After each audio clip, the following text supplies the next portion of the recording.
गांव के किनारे एक टूटा सा घर था जिसकी दीवारों पर समय की दरारें साफ दिखती थीं। उसी घर में रहती थी गौरी और उसका बूढ़ा पिता। माँ को गुजरे 5 साल हो चुके थे। तब से घर की हंसी जैसे कहीं खो गई थी।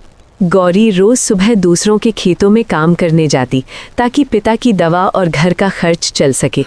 उसके हाथों में मेहंदी नहीं, फफोले थे। आंखों में काजल नहीं, अधूरी नींद थी। लेकिन चेहरे पर हमेशा एक मुस्कान रहती, सिर्फ इसलिए कि उसके पिता को कभी लगे नहीं कि उनकी बेटी थक गई है। एक दिन पिता की तबीयत बहुत बिगड़ गई। डॉक्टर ने शहर ले जाने को कहा, पर जेब में पैसे नहीं थे। गौरी ने अपनी माँ की आखिरी निशानी, चांदी की पायल, बेच दी। शहर के अस्पताल में 3 दिन तक वो दरवाजे के बाहर बैठी रही, बिना कुछ खाए, बिना सोए। तीसरे दिन डॉक्टर बाहर आया और सिर्फ इतना कहा, हम पूरी कोशिश कर चुके। गौरी के कानों में जैसे कोई आवाज़ ही नहीं पहुंची। दुनिया एकदम शांत हो गई। उसके हाथ से वो दवा की पर्ची गिर गई जिसे वो अभी तक उम्मीद की तरह पकड़े थी। पिता के अंतिम संस्कार के बाद घर और भी सूना हो गया। उस रात गौरी को पिता की पुरानी किताबों में एक चिट्ठी मिली।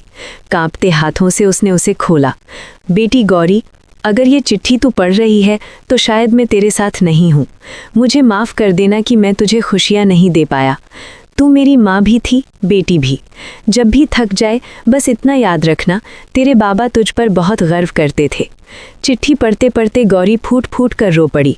उस रात पूरे गांव ने पहली बार उस घर से किसी के रोने की आवाज़ सुनी, इतनी गहरी कि जैसे दीवारें भी सिसक रही हों। सुबह जब सूरज निकला तो लोगों ने देखा गौरी आंगन में चुपचाप बैठी थी। आंखें सूजी हुईं पर चेहरा शांत। अब उसके पास खोने को कुछ नहीं था सिवाय उन यादों के जो हर रात उसे रुलाने वाली थीं। कभी कभी जिंदगी किसी से सब कुछ छीन लेती है और सिर्फ आंसू छोड़ जाती है। सब्सक्राइब कीजिए हमारे चैनल RJ 30 पिंटू को ताकि और भी अमेजिंग कहानियाँ आप तक पहुँच सकें।